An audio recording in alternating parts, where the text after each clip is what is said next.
Let's talk about business.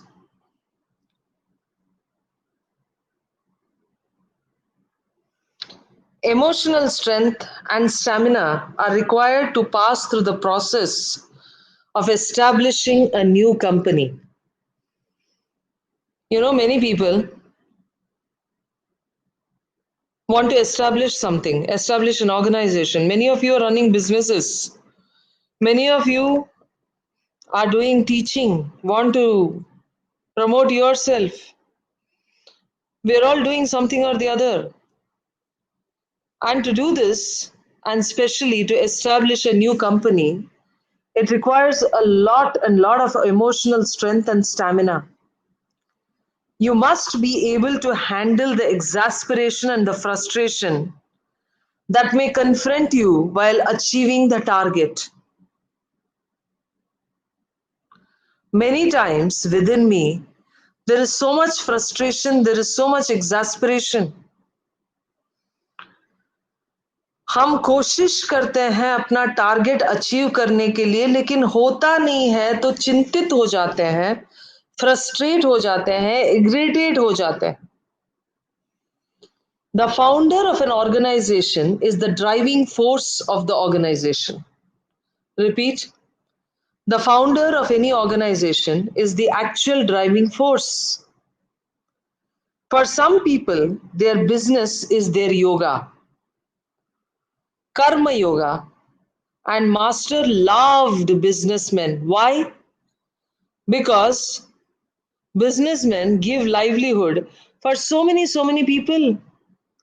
जिंदगी देते हैं, रहने के लिए जगह देते हैं.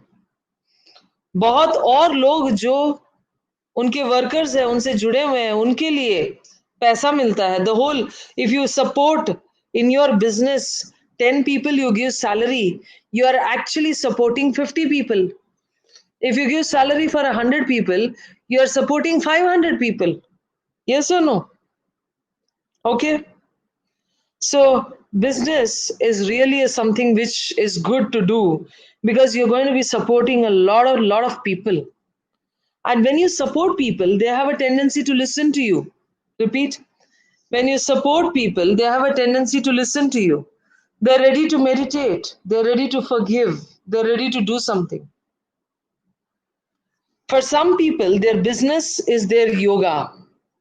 Employers need to be hardworking, intelligently responsible, and have humanity. Now, this is about people who are employers, need to be hardworking. Okay. That means you need to push the business intelligently, responsibly, and show humanity towards others. बाकी लोगों के ऊपर थोड़ा तरस खाना पड़ेगा. हाँ? You have to show some kind of mercy. When you are in power, be careful. Do not be unnecessarily hard on people. Practice tolerance and patience. Show compassion. Do not use excessive force. जब आपके हाथ में ताकत है तो आप उसे गलत तरीके से नहीं इस्तेमाल करोगे. When you have force, power, do not use it on people to subjugate them, to dominate them, to enslave them. Show compassion, do not use force.